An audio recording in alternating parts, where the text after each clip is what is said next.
গল্পের শুরুটা হয় একটা বিশাল বড় লাক্সারি ক্রুজ শিপ দিয়ে, যেখানে হাজার হাজার মানুষ নতুন বছর মানানোর জন্য এসেছে। চারিদিকে মিউজিক, আলো আর পার্টি চলছে, কিন্তু কারও বিন্দুমাত্র ধারণা ছিল না কিছুক্ষণের মধ্যেই সমুদ্রের এক বিশাল ঢেউ এই পুরো জাহাজকে উল্টে দেবে, আর এখানে থাকা মানুষদের প্রাণ বাঁচানোটা এক মৃত্যুর খেলায় পরিণত হবে। যেমনই নতুন বছরের কাউন্টডাউন শুরু হয়, পুরো জাহাজ আনন্দে মেতে ওঠে। তখনই এক ক্রু মেম্বারের নজর সমুদ্রের দিকে যায়, আর তার হোশ উড়ে যায়। সমুদ্রে এক বিশাল বড় ঢেউ দ্রুত গতিতে জাহাজের দিকে আসছে। সে তক্ষুনি কন্ট্রোল রুমে খবর দেয়, আর ক্যাপ্টেনকে জাহাজ ঘুরিয়ে নিতে বলা হয়, যাতে জাহাজের সামনের অংশটা ঢেউয়ের দিকে থাকে আর ধাক্কার প্রভাব কিছুটা কমানো যায়। এই সময়ের মধ্যেই রিচার্ড নামের এক ব্যক্তি জাহাজের রেলিংয়ের পাশে দাঁড়িয়ে সমুদ্রে ঝাঁপ দেওয়ার প্রস্তুতি নিচ্ছিল। সে নিজের জীবন শেষ করে দিতে চেয়েছিল, কিন্তু যেমনই তার নজর সামনে আসা ঢেউয়ের ওপর পড়ে, তার অবস্থা খারাপ হয়ে যায়। কিছু সেকেন্ড আগে যে লোকটা মরতে চাইছিল, এখন সেই নিজের প্রাণ বাঁচাতে দ্রুত জাহাজের ভেতরে দৌড় লাগায়। কিন্তু ততক্ষণে অনেক দেরি হয়ে গেছে। ক্রুরা জাহাজটা পুরোপুরি ঘোরাতে পারেনি। এখন তাদের কাছে স্রেফ একটাই রাস্তা ছিল, অ্যালার্ম বাজিয়ে যাত্রীদের বিপদের কথা জানানো। হলে পার্টি করতে থাকা মানুষজন যেমনই বিপদের কথা জানতে পারে, সেখানে চরম হট্টগোল পড়ে যায়। মানুষ এদিক ওদিক ছোটাছুটি করে, কিন্তু নিজেদের সামলে নেওয়ার সময়টুকুও তারা পায় না। পর মুহূর্তে বিশাল সেই ঢেউ পুরো শক্তি দিয়ে জাহাজের গায়ে আছড়ে পড়ে। জোরালো ধাক্কায় পুরো ক্রুজ শিপ মারাত্মকভাবে কেঁপে ওঠে। এত বড় এক জাহাজ, যাকে মানুষ প্রায় কোনোদিন না ডোবা জাহাজ মনে করত, প্রকৃতির এই শক্তির সামনে তা টিকতেই পারল না। জাহাজটা হঠাৎ একদিকে কাঁধ হয়ে যায়, আর ভেতরে রাখা সব জিনিসপত্র দ্রুত গতিতে অন্যদিকে গড়িয়ে যেতে থাকে। মানুষ মেঝের ওপর আছড়ে পড়তে শুরু করে, আর অনেকে ভারী ভারী জিনিসপত্রের নিচে চাপা পড়ে যায়। কিছু সেকেন্ডের মধ্যেই জাহাজের ব্যালেন্স পুরোপুরি বিগড়ে যায়, আর তারপর পুরো জাহাজটা 180 ডিগ্রি উল্টে যায়। এখন ক্রুজ শিপটা জলের ওপর পুরোপুরি উল্টো হয়ে ভাসছিল। এই দুর্ঘটনায় বহু মানুষের ঘটনাস্থলেই মৃত্যু হয়। কিছু লোক সমুদ্রে পড়ে ডুবে যায়, কিছু ভারী জিনিসপত্রের নিচে চাপা পড়ে, আবার অনেকে অনেক ওপর থেকে নিচে আছড়ে পড়ে। জাহাজের ভাঙাচোরা অংশে হওয়া বিস্ফোরণের কারণে অনেকে আগুনের গ্রাসেই চলে যায়। চারিদিকে শুধু চিৎকার আর ধ্বংসলীলা চোখে পড়ছিল। তবে আশ্চর্যের বিষয় হলো, এত কিছুর পরেও জাহাজটা কিন্তু পুরোপুরি তলায়নি। জাহাজের ভেতরে বেশ কিছু ওয়াটার টাইট কম্পার্টমেন্ট তৈরি করা ছিল। এছাড়া অনেকগুলো ঘর তখনও জলমুক্ত ছিল, যেগুলো একদম এয়ার চেম্বারের মতো কাজ করছিল। এই কারণেই জাহাজটা ভেসে থাকার শক্তি পাচ্ছিল, আর কিছু সময়ের জন্য সমুদ্রের বুকে উল্টো হয়ে ভাসছিল। এরই মধ্যে জাহাজের ব্যাকআপ জেনারেটর চালু হয়ে যায়। আলো ফিরে আসতেই বেঁচে যাওয়া মানুষগুলো আশেপাশের বীভৎস পরিস্থিতি দেখতে পায়। সবাই যে যেভাবে পারছে নিজে প্রাণ বাঁচানোর পথ খুঁজছে। এই চরম বিশৃঙ্খলার মাঝে ম্যাগি নিজের ছেলে কনরকে হন্যে হয়ে খুঁজছিল। তার মনে একটাই ভয়, ছেলেটা আবার কোনো বিপদে পড়ল না তো। ঠিক তখনই রবার্ট দেখতে পায় কনর এখনও বেঁচে আছে।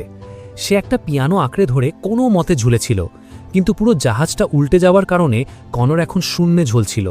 রবার্ট এক মুহূর্ত সময় নষ্ট না করে কিছু লোককে ডেকে আনে, আর নিচে একটা বড় পর্দা মেলে ধরে।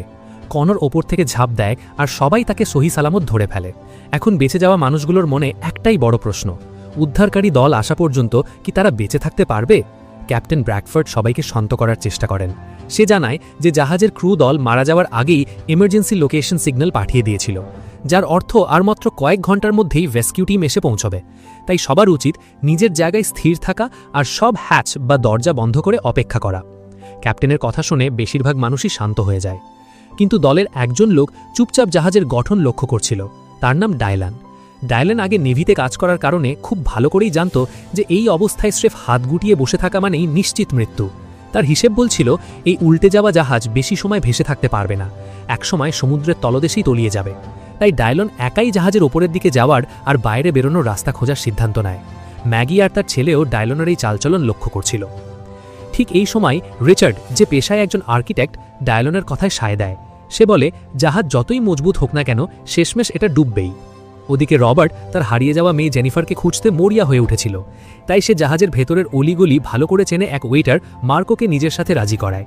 মার্কো সব পথঘাট চিনত, তাই দুজন তখনই জেনিফারের খোঁজে বেরিয়ে পড়ে। কিছুক্ষণ চিন্তাভাবনার পর ম্যাগিও তার ছেলের হাত শক্ত করে ধরে ফেলে। বাবা, আমরাও কি ওদের সাথে যাব? ছেলে সায় দিলে ম্যাগি কনারকে নিয়ে ওদের পেছনে রওনা হয়। ওদের এভাবে ওপরের দিকে উঠে যেতে দেখে নিচে থাকা অন্য যাত্রীদেরও নজর ওদিকে যায়। কিছু লোকও ওদের পেছনে যাওয়ার জন্য তৈরি হতে থাকে, কিন্তু ক্যাপ্টেন ব্র্যাকফোর্ড তখনই সবাইকে থামায়। সে যাত্রীদের বোঝায় যে নিজের জায়গা ছেড়ে এদিক ওদিক যাওয়াটা আত্মঘাতী হতে পারে। এরপর সে নিজের লোকদের হুকুম দেয় সব হ্যাচ তক্ষুনি বন্ধ করে দিতে। কিন্তু ডায়লন আর তার সাথে বেরিয়ে পড়া দলটিকে আটকানো এখন আর সহজ ছিল না, কারণ তারা খুব ভালো করেই বুঝে গিয়েছিল জাহাজ ডুবতে শুরু করলে এখানে বসে থাকাটাই তাদের জীবনের সবচেয়ে বড় ভুল প্রমাণিত হবে। তাদের এই উল্টে যাওয়া বিশাল জাহাজের ভেতর দিয়ে এগিয়ে ওপরের দিকে পৌঁছাতে হতো। প্রতিটা পথে ছিল অসম্ভব কঠিন, আর জাহাজের প্রতিটি কোণা পরিণত হয়েছিল মৃত্যুর ফাঁদে। কিন্তু তাদের কাছে অন্য কোনো উপায় ছিল না। হয় তাদের বাইরে বেরোতে হবে, না হয় এই জাহাজের সাথেই সমুদ্রের তলদেশে চিরতরে কবর নিতে হবে।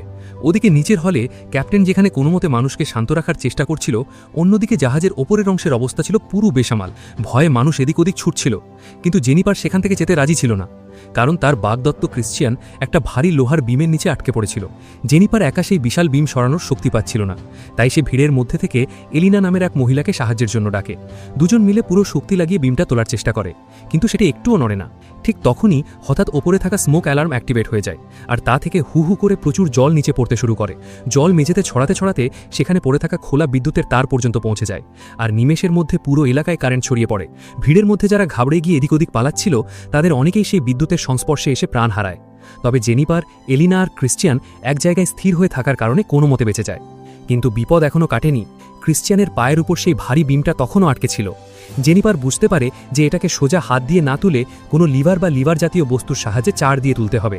এলিনা তক্ষণে বলে যে জেনিফার ওখানেই থাকুক, সে আশেপাশ থেকে কোনো মজবুত জিনিস খুঁজে নিয়ে আসছে। সে জল আর বিদ্যুতের তারগুলোকে বাঁচিয়ে সাবধানে এগোতে থাকে। কিছুক্ষণ পর তার একটা শক্তপোক্ত পাইপ চোখে পড়ে। তার মনে হয় এই পাইপটা দিয়ে বিমটা তোলা সম্ভব। কিন্তু সে যেমনই এগোতে যাবে, লাশের স্তূপের মধ্যে কিছু একটা নড়ে উঠতে দেখে। সেখানে একটা লোক তখনও জ্যান্ত ছিল। আসলে দুর্ঘটনার সময় সে জ্ঞান হারিয়ে ফেলেছিল, আর এখন তার হোশ ফিরে এসছে। এলিনা তাকেও নিজের সাথে নিয়ে আসে। এখন তিনজন মিলে তাদের পুরো শক্তি প্রয়োগ করে পাইপটাকে চারের হিসেবে ব্যবহার করে অবশেষে সেই ভারী বিমটাকে কিছুটা উপরে তোলা সম্ভব হয়। আর ক্রিশ্চিয়ান তক্ষুনি তার নিচ থেকে পা বের করে আনে। কিন্তু তাদের সংকট কিন্তু এখনই শেষ হওয়ার নয়। ওদিকে ডায়ালান আর তার সঙ্গীরা যখন জাহাজ থেকে বাইরে বেরোনোর পথ খুঁজছিল, তখন তাদের প্রথম বড় বাধার মুখে পড়তে হয়। ওপরের দিকে যাওয়ার প্রধান রাস্তাটা পুরোপুরি বন্ধ ছিল। অনেক খোঁজাখুঁজির পর তারা পাশে একটা ফ্রেট এলিভেটর দেখে, যা সাধারণত মালপত্র আনা নেওয়ার কাজে ব্যবহার করা হতো। তারা এলিভেটরের দরজা খোলার চেষ্টা করে, কিন্তু দরজাটা মারাত্মকভাবে জাম হয়েছিল। পরীক্ষা নিরীক্ষা করে তারা দেখতে পায় যে এলিভেটরের কেবিনটা ওপরে শ্যাফটের ভেতর ঝুলে রয়েছে, অর্থাৎ শ্যাফটের পথটা পুরোপুরি বন্ধ ছিল না। তারা যদি অন্যদিকে থাকা এলিভেটরের দরজাটা খুলতে পারত, তবে সেখান থেকে সামনে যাওয়ার একটা পথ পাওয়া যেত। সমস্যাটা ছিল যে তাদের আর অপর পাশে দরজার মাঝে শুধু একটা সরু ফাঁকা জায়গা ছিল, তাই তারা একটা বেঞ্চ ঠেলে সামনে বাড়িয়ে সেই সরু অংশে বসিয়ে দেয়। এখন ওই বেঞ্চটাই তাদের জন্য একটা অস্থায়ী পুল বা সাঁকোতে পরিণত হয়। ডায়লন সাবধানে তার ওপর পা ফেলে অপর পাশে পৌঁছে যায়। সে একটা কোদালের সাহায্যে এলিভেটরের দরজা খোলার চেষ্টা করে, কিন্তু দরজা আর কোদালের মাঝে সঠিক গ্রিপ বা জায়গা পাওয়া যাচ্ছিল না, ফলে সে ওটাকে নড়াতে পর্যন্ত পারে না। তখনই ডায়লনের নজর যায় ওপরের দিকে। সে দেখে ওপরের তলার এলিভেটরের দরজাটা অর্ধেক খোলা রয়েছে। সে তক্ষুনি নিজের প্ল্যান বদলে ফেলে। এখন নিচে থেকে দরজা খোলার বদলে ওপরের ওই খোলা অংশ দিয়ে তাদের ভেতরে ঢুকতে হতো। কিন্তু এর জন্য আরেকজন লোককে সেই সরু বেঞ্চের ওপর আসা জরুরি ছিল। বাকিরা বেঞ্চটাকে শক্ত করে ধরে রাখায় রিচার্ড ছাড়া অন্য কারো পক্ষে সামনে আসা সম্ভব ছিল না। রিচার্ড অবশেষে সামনে আসতে রাজি হয়ে যায়। এখন ওই সরু বেঞ্চের ওপর দাঁড়িয়ে ডায়লন আর রিচার্ডকে নিজেদের জায়গা অদলবদল করতে হতো। নিচে গভীর খাদ, ওপরে উল্টে থাকা বিশাল জাহাজ, আর মাঝে স্রেফ একটা সরু বেঞ্চ। একটা ছোট ভুল আর দুজন সোজা নিচে তলিয়ে যাবে। এবার ডায়লনকে ওপরে তোলার জন্য বাকিরা মিলে একটা মানব সিঁড়ি বানিয়ে দেয়। ডায়লন ধীরে ধীরে ওপরের দিকে ওঠে, আর শেষমেশ ওপরের অংশে নিজের পা রাখতে সক্ষম হয়। কিন্তু ওপরের ওই এলিভেটরটার দিকে কারো নজর যায়নি, যা সময়ের সাথে সাথে ক্রমশ দুর্বল হয়ে ভেঙে পড়ার মুখে ছিল। এরপর বাকিরাও এক এক করে ওপরে উঠতে শুরু করে। প্রথমেই বাচ্চা আর মহিলাদের ওপরে পাঠানো হয়। মার্কো, যে রবার্টকে সাহায্য করছিল, সে রবার্টকে আগে যেতে দেয় আর নিজে পেছনে থেকে বেঞ্চটাকে স্থির রাখার চেষ্টা করে। কিন্তু রবার্ট যখন গায়ের জোরে ওপরে ওঠে, বেঞ্চটা প্রায় নিজের জায়গা থেকে পিছলে যাচ্ছিল। মার্কো কোনো মতে সেটা সামলে নেয়। এরপর সে রিচার্ডকে বলে, তুমি আগে ওপরে চলে যাও, আমি সবার শেষে আসছি। সে ঘুণাক্ষরেও টের পায়নি যে এই সিদ্ধান্তটাই তার জীবনের সবচেয়ে বড় ভুল হতে চলেছে। রিচার্ড যেমনই ওপরে ওঠার চেষ্টা করে, হঠাৎ ওপরে থাকা এলিভেটরটা নিজের ওজন সামলে না পেরে নিচে খসে পড়তে শুরু করে। ভাগ্যবশত সেটির ইমার্জেন্সি ব্রেক সঠিক সময় কাজ করায় এলিভেটরটা আটকে যায়। কিন্তু সেই প্রচণ্ড ঝাঁকুনিতে বেঞ্চটা নিজের জায়গা থেকে সরে যায়। এখন মার্কো আর রিচার্ড দুজনই ঝুন্নে ঝুলে পড়ে। তাদের পা রাখার মতো আর কোনো সায় সম্বল ছিল না। বাকিরা তক্ষুনি ওদের ওপরে টেনে তোলার আপ্রাণ চেষ্টা চালায়, কিন্তু দুজনের ওজন এত বেশি ছিল যে ডায়লন একাই দুজনকে সামলে টেনে তুলতে পারছিল না। ওদিকে ওপরের এলিভেটরটার ওপরও অনবরত চাপ বাড়ছিল, যা যে কোনো মুহূর্তে ধসে পড়তে পারত। ডায়লানের কাছে তখন মাত্র কয়েক সেকেন্ড সময় ছিল। তাকে এক অত্যন্ত কঠিন সিদ্ধান্ত নিতে হয়। সে বুঝতে পারে এই মুহূর্তে কেবল একজনকেই ওপরে তোলা সম্ভব। ঠিক তখনই নিচে এক বিকট বিস্ফোরণ ঘটে, আর পুরো অংশ জুড়ে মারাত্মক ঝাঁকুনি অনুভূত হয়। ওদিকে নিচে থাকা ক্যাপ্টেন ব্র্যাডফোর্ডের মনে হচ্ছিল যে যারা তার কথা না শুনে ওপরে গেছে তারা হয়তো এতক্ষণে সবাই প্রাণ হারিয়েছে, কিন্তু সে ঘুণাক্ষরেও জানত না যে তারা তখনও জ্যান্ত ছিল। এমনকি রবার্ট নিজের হারিয়ে যাওয়া মেয়ে জেনিফারের সাথেও ততক্ষণে দেখা পেয়ে গেছে, যে জেনিফার নিজেও বাইরে বেরোনোর পথ খুঁজছিল। এখন এই পুরো গ্রুপটা জাহাজের এমন এক জায়গায় এসে পৌঁছায় যা আগে একটা বার ছিল। সেখানে তারা কিছুটা জল পায় আর সবাই কিছুক্ষণের জন্য জিরিয়ে নিয়ে নিজেদের শক্তি সঞ্চয় করে। কিন্তু ডায়লানের মাথায় তখনও বাইরে বেরোনোর চিন্তা ঘুরপাক খাচ্ছিল। কনর তার কাছে এসে জিজ্ঞেস করে, আপনি কি ভাবছেন? ডায়লান সামনে থাকা একটা দরজার দিকে ইশারা করে বলে, আমার মনে হয় ওপরে যাওয়ার পথেই দরজার পেছনেই আছে, কিন্তু জানি না ও পাশে ঠিক কি অপেক্ষা করছে। কনরের কৌতূহল দেখে ডায়লান তাকে পেছনে সরতে বলে। তারপর সে দরজার হ্যান্ডেলের উপর সামান্য জল ঢালে। সাথে সাথে সেখান থেকে ধোঁয়াও ভাব বেরোতে শুরু করে। এর মানে পরিষ্কার ছিল দরজার ওপাশে প্রচণ্ড উত্তাপ এবং হয়তো আগুন লেগে রয়েছে। কিন্তু ওপরে ওঠার পথ স্রেফ একটাই ছিল, তাই সবাই হাতে ফায়ার এক্সটিংগুইশার নিয়ে দরজা খোলার জন্য প্রস্তুত হয়। তাদের ভয় ছিল দরজা খুললেই হয়তো আগুনের লেলিয়ান শিখা তাদের উপর আঁচড়ে পড়বে, কিন্তু ভাগ্যক্রমে তেমনটা ঘটেনি। দরজার পেছনে কোনো বিশাল আগুন ছিল না, স্রেফ বিস্ফোরণের পর জমে থাকা তীব্র গরম আর ভাব ছিল। সবাই স্বস্তির নিঃশ্বাস ফেলে আর দ্রুত সামনের দিকে এগিয়ে যায়। কিন্তু করিডোরে পৌঁছানো মাত্রই তারা টের পায় যে আসল বিপদ তো এখনও বাকি। তাদের সামনে ওপরে ওঠার মতো কোনো স্বাভাবিক সিঁড়ি বা রাস্তা ছিল না। তাদের ওই ভাঙাচোরা এলিভেটর শ্যাফটের ভেতর দিয়ে পার হয়ে অপর পাশে থাকা ওপরের অংশে পৌঁছতে হতো। বাধ্য হয়ে সবাই এক এক করে সেই বিপজ্জনক ভাঙা অংশ পার হতে শুরু করে। কেউ জানত না জাহাজের কোন কাঠামো কখন হুড়মুড়িয়ে ভেঙে পড়বে, তাই তারা ছোট ছোট গ্রুপে ভাগ হয়ে এগোতে থাকে। এবারও তারা সবাই মিলে নিঃসিদ্ধান্ত নেয় যে মহিলা আর বাচ্চাদের আগে পাঠানো হবে। জেনিফার আর বাকিরা ধীরে ধীরে এগোতে থাকে। কিন্তু ল্যারি, যে কিনা মদ্যপান অবস্থায় ছিল, এই নিয়মে একেবারেই খুশি ছিল না। সে রেগে গিয়ে প্রশ্ন তোলে, প্রতিবার মহিলার বাচ্চারা কেন আগে যাবে? সে জেনিফারকে নিয়ে ঠাট্টা তামাশা করতে থাকে আর গায়ের জোরে বলে যে সে নিজেই আগে যাবে। রবার্টের এই আচরণ একদম পছন্দ হয় না, আর সে ল্যারিকে উচিত শিক্ষা দেওয়ার জন্য ক্রুদ্ধ হয়ে সামনে এগিয়ে যায়। কিন্তু ল্যারি কারোর কথায় পাত্তা না দিয়ে একঘেয়েমি আর অহংকার নিয়ে আগেই ওপরে উঠতে শুরু করে। তার হাতে ছিল একটা মদের বোতল। ওপরে ওঠার সময় হঠাৎ বোতলটা তার হাত থেকে নিচে পিছলে পড়ে যায়, আর এই কয়েক সেকেন্ডের অসাবধানতার মাঝেই ওপরে একটা বিকট আওয়াজ। আসলে দীর্ঘদিন ধরে উল্টো হয়ে ভেসে থাকার কারণে জাহাজের মেঝের কাঠামো ইঞ্জিনের ওই দানবীয় ওজন আর সহ্য করতে পারছিল না। নিমেষের মধ্যে ইঞ্জিনের বিশাল অংশটা হুড়মুড়িয়ে নিচে খসে পড়ে। ল্যারি নিজেকে সামলানোর কোনো সুযোগই পায় না আর সরাসরি তার নিচে চাপা পড়ে পিষে যায়। কিন্তু বাকিদের কাছে তার জন্য শোক পালন করার সময়টুকুও ছিল না, কারণ ইঞ্জিনটা ভেঙে পড়ায় ওপরের অংশে একটা বড়সড় গর্ত তৈরি হয়ে গিয়েছিল, আর সেখান থেকে হু হু করে প্রচুর ডিজেল নিচে গড়িয়ে পড়তে শুরু করেছিল। ডিজেলটা দ্রুত গতিতে পুরো করিডোরে ছড়িয়ে পড়ে, আর ঠিক পর মুহূর্তেই উড়ে আসা একটি আগুনের স্ফুলিঙ্গ সেই ডিজেলের সংস্পর্শে চলে আসে। দাউ দাউ করে জ্বলে ওঠে প্রচণ্ড আগুন। এখনই উল্টে যাওয়া জাহাজের ভেতর শুধু সমুদ্রের জল কিংবা ভাঙাচোরা কঙ্কালের ভয় ছিল না, আগুনের লেলিয়ান শিখাও দ্রুত গতিতে তাদের দিকে ধেয়ে আসছিল। আগুন দ্রুত ছড়াতে থাকলেও ভাগ্যক্রমে বাকি সবাই সময় থাকতে সেখান থেকে পিছিয়ে কোনো মতে জীবন বাঁচায়। কিন্তু সমস্যা হলো, যে পথ দিয়ে তারা সামনে যাওয়ার কথা ভাবছিল সেই রাস্তাটা এখন আগুনে পুরোপুরি ভস্মীভূত ও ধ্বংস হয়ে গেছে। রবার্ট পরামর্শ দেয় যে তাদের পেছনে ফিরে গিয়ে অন্য কোনো বিকল্প পথ খোঁজা উচিত, কিন্তু জেনিফারও ভালো করেই বুঝতে পেরেছিল যে এই মুহূর্তে পেছনে ফেরা মানে স্রেফ নিজেকে মিথ্যে সান্ত্বনা দেওয়া। বাবা মেয়ে দুজনে শেষবারের মতো নিজেদের মধ্যে কথা বলতেই যাচ্ছিল, ঠিক তখনই ডায়লনের নজর পাশে থাকা একটা ফায়ার হাইড্রেন্টের ওপর পড়ে। সেখানে সে একটা লম্বা ফায়ার হোজ বা আগুন নেভানোর জল বহনের পাইপ দেখতে পায়। ডায়লন কাউকে কিছু না জানিয়েই পাইপটা রেলিংয়ের ওপর দিয়ে গালিয়ে দেয়, আর পর মুহূর্তেই সোজা আগুনের সমুদ্রের মাঝে ঝাঁপ মারে। নিচে চারিদিকে জ্বলন্ত আগুন দেখে বাকিদের হোশ উড়ে যায়, কিন্তু ডায়লন বিজ্ঞানের সহজ নিয়মটা জানত। তেল জলের চেয়ে হালকা হওয়ায় ডিজেলটা জলের ওপরে ভাসছিল, আর আগুনটাও শুধু জলের উপরিভাগেই জ্বলছিল, অর্থাৎ জলের গভীরে কিন্তু কোনো আগুন ছিল না। ডায়লন দ্রুত গতিতে জলের তলদেশ দিয়ে সাঁতরে অন্য পারে গিয়ে ওঠে। সে ফায়ার হোজের পাইপটা টেনে শক্ত করে বেঁধে ফেলে। এখন ওই সাধারণ পাইপটাই তাদের জন্য একটা জিপ লাইনের মতো কাজ করছিল। রবার্ট তক্ষুনি আশেপাশ থেকে একটা অর্ধ গোলাকার লোহার টুকরো খুঁজে নেয়, যাতে সেটা ধরে ঝুলে পাইপটা পার হওয়া যায়। সে নিজের মেয়েকে নিজের পিঠে চাপিয়ে নেয় আর পাইপের সাহায্যে ধীরে ধীরে অপর পারে স্লাইড করে নেমে যায়। এক এক করে বাকিরাও সেই জিপলাইন ব্যবহার করে নিরাপদে ওপারে চলে আসে। কিন্তু তারা ওপারে পৌঁছাতে না পৌঁছাতেই জাহাজে আরও একটা বিকট বিস্ফোরণ ঘটে। প্রচণ্ড ধাক্কায় জাহাজের একটা অংশে বিশাল বড় গর্ত তৈরি হয়ে যায়, আর সমুদ্রের নোনা জল হু হু করে ভেতরে ঢুকতে শুরু করে। ওদিকে মূল হলে, যেখানে ক্যাপ্টেন মানুষকে আটকে রেখেছিল, সেই সিল করা কম্পার্টমেন্টের কাঁচের দেওয়ালে ধীরে ধীরে ফাটল ধরতে শুরু করে। ভেতরে থাকা মানুষজনের মাঝে ফের আতঙ্ক আর হট্টগোল শুরু হয়ে যায়। কাঁচকে ধরে রাখা বোল্ট আর স্ক্রুগুলো এক এক করে ছিটকে আসতে শুরু করে। ক্যাপ্টেন ব্র্যাডফোর্ড এই দৃশ্য দেখে শিউরে ওঠে আর বুঝতে পারে যে সবাইকে এখানে দাঁড় করিয়ে রেখে সে জীবনের সবচেয়ে বড় ভুলটা করেছে। কিন্তু ততক্ষণে অনুশোচনা করার মতো আর কোনো সময় বাকি ছিল না। পর মুহূর্তেই সমুদ্রের জল পুরো শক্তি নিয়ে হলের ভেতরে আছড়ে পড়ে। কিছু সেকেন্ডের মধ্যেই পুরো অংশটা জলে কানায় কানায় ভরে উঠতে থাকে। জলের স্তর ক্রমাগত দ্রুত গতিতে ওপরে উঠছিল। এরই মাঝে ব্যাকআপ পাওয়ার সিস্টেমও আবার খারাপ হয়ে যায় আর চারপাশ ঘন অন্ধকারে ছেয়ে যায়। রবার্ট আর বাকিরা টর্চের আলো জ্বেলে কোনো নতুন রাস্তার সন্ধান করতে থাকে। তারা একটা হ্যাচ পর্যন্ত পৌঁছায় আর সেটা খোলার চেষ্টা করে, কিন্তু বাইরের পুরো রাস্তা ততক্ষণে সমুদ্রের জলে পুরোপুরি ডুবে গিয়েছিল। আর সবচেয়ে বড় বিপদটা ছিল, জলের স্তর আশঙ্কাতীতভাবে দ্রুত হারে বাড়ছিল। ঠিক তখনই রবার্টের নজর ওপরে একটা ভেন্টিলেশন ডাক্টের উপর পড়ে।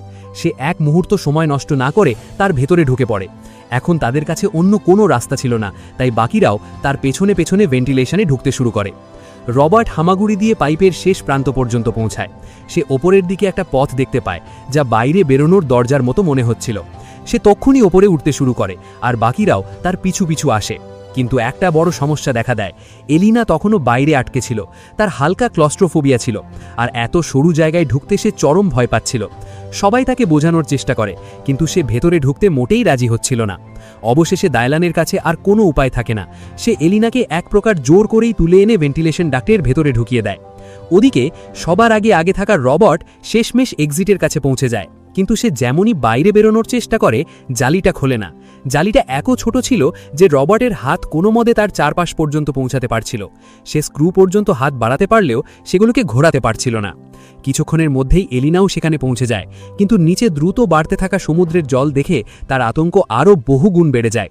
এখন সবাই সেই সংকীর্ণ পাইপের ভেতরে আটকে ছিল, আর সবার পেছনে থাকা ডায়লান ধীরে ধীরে বাড়তে থাকা জলে ডুবতে শুরু করেছিল। ওদিকে রবার্ট বুঝতে পারে যে স্রেফ গায়ের জোরে ওই জালিটা খোলা সম্ভব নয়, তাই সে কনারকে বলে নিজে থেকে একটু সামনের দিকে পিছলে গিয়ে স্ক্রু পর্যন্ত পৌঁছানোর চেষ্টা করতে। কনার বয়সে ছোট আর আকারে রোগা হওয়ায় সহজেই সেখানে পৌঁছে যায়। সে হাত বাড়িয়ে স্ক্রু পর্যন্ত হাত নিয়ে গেলেও সেটিকে ঘোরানোর শক্তি পাচ্ছিল না। ঠিক তখনই এলিনার গলায় ঝুলে থাকা ক্রসের নেকলেসটা রবার্টের নজরে আসে। সে তক্ষুনি নেকলেসটা নিয়ে কনারের কাছে পৌঁছে দেয়। কনার সেটাকে স্ক্রুয়ের খাঁজে ফাঁসিয়ে আস্তে আস্তে ঘোরাতে শুরু করে, আর শেষমেশ প্রথম স্ক্রুটা খুলে যায়। কিন্তু ততক্ষণে জল মারাত্মক দ্রুত গতিতে ওপরে উঠে এসেছিল। সবার পেছনে থাকা ডায়লনের শরীর প্রায় পুরোটাই জলের নিচে তলিয়ে যাচ্ছিল। কিন্তু তখনই রবার্ট বুঝতে পারে যে সবকটা স্ক্রু খোলার কোনো প্রয়োজনই নেই। যদি স্রেফ এক পাশের দুটো স্ক্রু খুলে দেওয়া যায়, তবে 4 মেরে জালিটাকে দুমড়ে খোলা সম্ভব। এখন সবার আশা স্রেফ ওই দুটো স্ক্রুয়ের ওপর গিয়ে টিকেছিল, আর ওদিকে ডায়ালনের কাছে শ্বাস নেওয়ার মতো বাতাসটুকুও আর বাকি ছিল না। সবাই তক্ষুনি একে একে জলদি জলদি পাইপ থেকে বাইরে বেরোতে থাকে। একদম শেষ মুহূর্তে ডায়ালনও জলের উপরিভাগে ভেসে ওঠে। আর মাত্র কয়েক সেকেন্ড দেরি হলেই অক্সিজেনের অভাবে তার প্রাণ চলে যেত। কিন্তু পাইপ থেকে বাইরে আসতেই তাদের সামনে নতুন বিপদ এসে দাঁড়ায়। এখানকার হ্যাচটাও বাইরে থেকে পুরোপুরি লক করা ছিল। এখন তাদের ওপরের কভারটা খুলে ওপরের দিকে ওঠা ছাড়া আর কোনো পথই খোলা ছিল না। তারা যেমনই ওপরের অংশে পৌঁছায়, টের পায় যে তারা জাহাজের ব্যালাস্ট ট্যাঙ্কের ভেতরে এসে আটকে পড়েছে। এই ট্যাঙ্ক জাহাজের ব্যালেন্স বা ভারসাম্য ধরে রাখার জন্য ব্যবহার করা হতো, আর এর প্রধান দরজার স্রেফ বাইরে থেকেই খোলা সম্ভব। এখন এখান থেকে বাইরে বেরোনোর স্রেফ একটাই মারাত্মক উপায় ছিল, ব্যালাস্ট ট্যাঙ্কটাকে জল দিয়ে কানায় কানায় ভরে দেওয়া। ট্যাঙ্কে জল যেমন যেমন ভরবে, জলের চাপ বাড়তে থাকবে, আর একটা নির্দিষ্ট প্রেসারে পৌঁছালে সেটির প্রেসার ভালভ আপনা থেকেই খুলে যেতে পারে। কিন্তু এর মধ্যে বিশাল এক ঝুঁকি ছিল। যদি কোনো কারণে ওই ভালভটা না খোলে, তবে পুরো গ্রুপটা এই ট্যাঙ্কের ভেতরেই ডুবে ছটফট করে মারা যাবে। তা সত্ত্বেও তাদের হাতে অন্য কোনো বিকল্প পথ ছিল না। ডায়ালন জল ভরার সুইচটা অন করে দেয়। তারপর সবাই উঁচু একটা জায়গায় চেপে বসে স্রেফ প্রার্থনা করতে থাকে যেন তাদের এই প্ল্যানটা কাজ করে যায়। ধীরে ধীরে ব্যালাস্ট ট্যাঙ্কটা জলে ভরতে শুরু করে। জল ক্রমাগত ওপরে উঠতে থাকে, কিন্তু হ্যাচে কোনো নড়াচড়াই দেখা যায় না। জল ততক্ষণে তাদের গলা পর্যন্ত পৌঁছে গেছে। তাদের মনে হতে থাকে যে জল ভরার সিদ্ধান্তটা কত বড় ভুল ছিল। ঠিক তখনই জলের প্রচণ্ড প্রেসারের কারণে হ্যাচটা বিকট শব্দে সজোরে খুলে যায়। জলের তীব্র স্রোত সবাইকে ভাসিয়ে নিয়ে পাশের আরেকটা ব্যালাস্ট ট্যাঙ্কে ফেলে দেয়। কোনো মতে সবাই একদম মৃত্যুর মুখ থেকে বেঁচে ফিরে আসে, কিন্তু বিপদ কিন্তু এখনও কাটেনি। ডায়ালন সময় নষ্ট না করে তক্ষুনি জলে ডুব মেরে বাইরে বেরোনোর অন্য কোনো রাস্তার খোঁজে নেমে পড়ে। কিছুক্ষণ পর সে দূরে একটা খোলা হ্যাচ দেখতে পায়। সে সাঁতরে ফিরে এসে সবাইকে জানায় যে ওটাই তাদের বাইরে যাওয়ার রাস্তা। সবাই একটা বড় শ্বাস নিয়ে ডায়ালানের পিছু পিছু জলের নিচে ডুব মারে। সবার শেষে এলিনাও জলে নামে, কিন্তু তখনই তার জামা একটা তারে আটকে যায়। সে জলের নিচে থাকায় সাহায্যের জন্য চিৎকারও করতে পারছিল না। এলিনা নিজেকে ছাড়ানোর জন্য ছটফট করতে করতে হাত পা চালাতে শুরু করে। এরই মাঝে তার মাথা একটা শক্ত খাঁজে গিয়ে সজোরে লাগে, আর সে ওখানেই জ্ঞান হারিয়ে ফেলে। রিচার্ড লক্ষ্য করে যে এলিনা পেছনে আসছে না। সে তক্ষুনি পেছনে সাঁতরে ফিরে গিয়ে তাকে খোঁজে আর তার আটকে থাকা জামা তার থেকে ছাড়ানোর চেষ্টা করে। ওদিকে বেশ কিছুক্ষণ পাড়ে অপেক্ষা করার পর বাকিরাও বুঝতে পারে যে কিছু একটা গণ্ডগোল ঘটেছে। তারাও তক্ষুনি জলে ঝাঁপিয়ে পড়ে এলিনাকে খুঁজতে শুরু করে। অবশেষে তারা তাকে জল থেকে তুলে আনে, কিন্তু ততক্ষণে অনেক দেরি হয়ে গেছে। এলিনা মারা গিয়েছিল। এতবার মৃত্যুকে কাছ থেকে দেখার পরেও এই মর্মান্তিক ঘটনাটা পুরো গ্রুপটাকে ভেতরে পুরোপুরি ভেঙে চুরমার করে দেয়। কিন্তু ধেয়ে আসা সমুদ্রের জল তাদের শোক পালনের সামান্য সময়টুকুও দেয় না। তারা বাধ্য হয়ে এলিনার দেহ ওখানেই ফেলে রেখে সামনের দিকে এগিয়ে যায়। কিছুক্ষণ পর তারা এমন একটা করিডোরে পৌঁছায় যেখানে চারিদিকে ভাঙাচোরা ধ্বংসাবশেষ আর ইট পাটকেল জমেছিল। তারা রাস্তা পরিষ্কার করতে শুরু করতেই অন্য পাশ থেকে টকটক টকটক করে একটা শব্দ শুনতে পায়। সবার মনে হয় হয়তো উদ্ধারকারী দল শেষমেশ তাদের বাঁচাতে চলে এসেছে। তারা আনন্দে চেঁচাতে চেঁচাতে দ্রুত হাতে ধ্বংসাবশেষ সরাতে থাকে, কিন্তু রাস্তা পরিষ্কার হতেই তাদের সব আশার আলো নিভে যায়। সেই শব্দটা কোনো মানুষের ছিল না, একটা ঝুলন্ত টেলিফোন বারবার দেওয়ালে ঠক্কর খাচ্ছিল। এখন তারা বুঝতে পারে যে তারা জাহাজের দ্বিতীয় শেষ তলায় এসে পৌঁছেছে, আর ওপরে থাকা বোউ থ্রাস্টার শ্যাফট-ই তাদের শেষ ভরসা। সবাই আশায় বুক বেঁধে ওপরে যাওয়ার তোড়জোড় শুরু করে, কিন্তু তখনই তারা টের পায় যে জাহাজটা একদিকে মারাত্মকভাবে কাত হয়ে গেছে। যেদিকে থ্রাস্টার পর্যন্ত পৌঁছানোর রাস্তা ছিল সেদিকটা বহু দূর পর্যন্ত সমুদ্রের জলে ডুবে গিয়েছিল। এখন গন্তব্য চোখের সামনে থাকলেও সেখানে পৌঁছানো প্রায় অসম্ভব মনে হচ্ছিল। ঠিক তখনই ঘটে আরেক ভয়াবহ দুর্ঘটনা। জলের চাপ সীমা ছাড়িয়ে যাওয়ায় জাহাজের ভেতরের নানা যন্ত্রপাতিতে একের পর এক বিস্ফোরণ হতে শুরু করে। বিকট এক বিস্ফোরণের শকওয়েভে জাহাজের সামনের অংশটা হঠাৎ উপরে উঠে আবার ধপাস করে নিচে আছড়ে পড়ে। কিন্তু এই ঝাঁকুনির সাথেই ভাঙাচোরা জিনিসে ভরা সমুদ্রের নোনা জল পুরো শক্তি নিয়ে তাদের দিকে ধেয়ে আসে। ম্যাগি আর তার ছেলে কনার জলের এই তীব্র স্রোতে ভেসে বহু দূরে চলে যায়। এখন হাতে একদমই সময় ছিল না, তাই সবাইকে দুটো দলে ভাগ হয়ে যেতে হয়। রবার্ট বাকিদের নিয়ে থ্রাস্টারের দিকে রওনা দেয়, আর অন্যদিকে ডায়ালেন ম্যাগি আর কনারকে খুঁজতে অন্য রাস্তায় বেরিয়ে পড়ে। কিছুক্ষণ পর ডায়ালেন ম্যাগিকে একটা কোনায় আটকে থাকতে দেখতে পায়, কিন্তু কনার জলের টানে তার চেয়েও বহু দূরে ভেসে গিয়েছিল। সে একটা লোহার জালির পেছনে আটকে পড়েছিল। ওদিকে দ্বিতীয় দলটি অবশেষে জাহাজের একদম ওপরের অংশে পৌঁছতে সক্ষম হয়।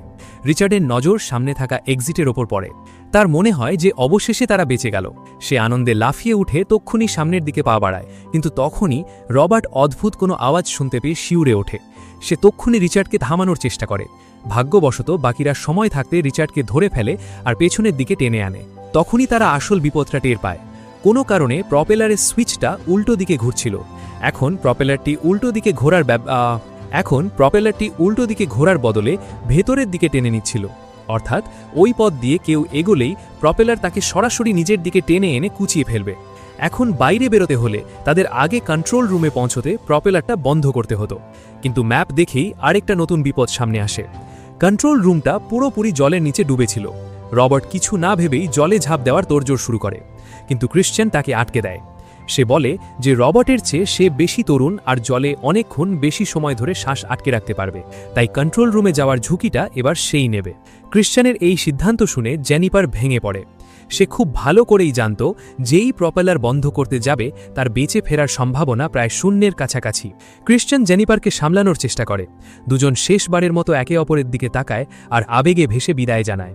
কিন্তু তখনই তাদের নজর যায় যে রবার্ট ইতিমধ্যেই তাদের লুকিয়ে জলের তলদেশে নেমে গেছে। ওদিকে ডায়লেন প্রাণপণে চেষ্টা করেও সেই লোহার জালিটা খুলতে ব্যর্থ হয়। আর ঠিক তখনই দ্রুত বাড়তে থাকা জল কনারকে পুরোপুরি ডুবিয়ে দেয়। ম্যাগি নিজের সন্তানকে চোখের সামনে এভাবে ডুবে যেতে দেখে চুরমার হয়ে যায়। সে আর ছেলের দিকে তাকাতেও পারছিল না, কাঁদতে কাঁদতে জলের ওপরে ভেসে ওঠে। এখন ডায়লেন আর ম্যাগি এক মুহূর্ত না থেমে সামনের দিকে এগোতে থাকে। তারা ভেন্টিলেশন ডাক্ট পর্যন্ত পৌঁছায়, যেখানে গিয়ে জানতে পারে যে রবার্ট প্রপেলার বন্ধ করতে ইতিমধ্যেই জলের নিচে নেমে গেছে। ওদিকে রবার্ট অনেক দূর পর্যন্ত জলের ভেতর দিয়ে সাঁতরে চলেছিল। সে জানত যে নিজের মেয়ের জীবন বাঁচানোর জন্য হয়তো আজকে তাকে নিজের প্রাণটাই উৎসর্গ করতে হবে। তাও সে এক ফোঁটা না থমকে এগোতেই থাকে। অবশেষে অনেক কসরত করে সে কন্ট্রোল রুমে গিয়ে পৌঁছায়, কিন্তু সেখানে পৌঁছতেই তার সব আশার আলো নিভে যায়। প্রপেলারের সুইচটা ভেঙে পুরোপুরি নষ্ট হয়ে গিয়েছিল। এখন তার কাছে পেছনে ফিরে আসারও কোনো সময় ছিল না, কারণ তার অক্সিজেনের মেয়াদ প্রায় পুরোপুরি শেষ হয়ে গিয়েছিল। জীবনের শেষ মুহূর্তে রবার্ট এক অন্তিম চেষ্টা চালায়। সে পুরো সিস্টেমটাকে উল্টো দিকে চালানোর সুইচটা চেপে দেয়। উপরে দাঁড়িয়ে থাকা বাকিরা তক্ষুনি বুঝতে পারে যে প্রপেলারের ঘূর্ণনের দিক বদলে গেছে। ডায়লনও বুঝতে পারে রবার্ট ঠিক কী কাজটা করেছে।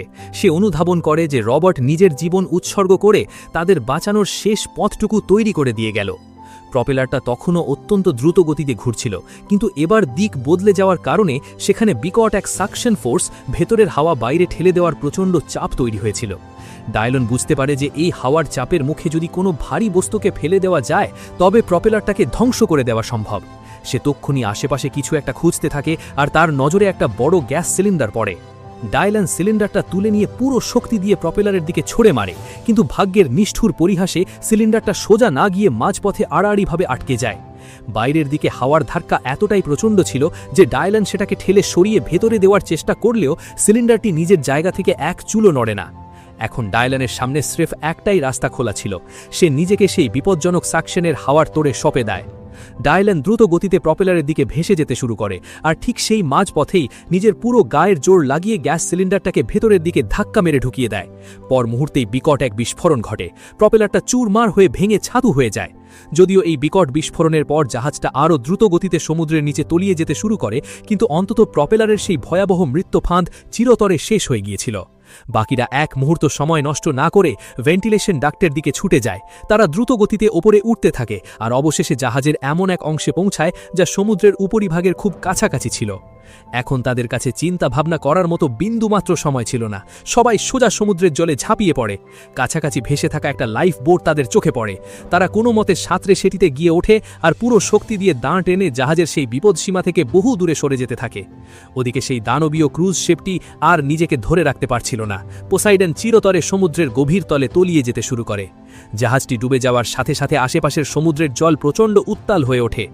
অবশেষে তারা সেই বিপজ্জনক ঘূর্ণিস্রোত থেকে নিরাপদে বাইরে বেরিয়ে আসতে সক্ষম হয়, আর কিছুক্ষণের মধ্যেই পোসাইডন চিরতরে অতল সমুদ্রে ডুবে যায়।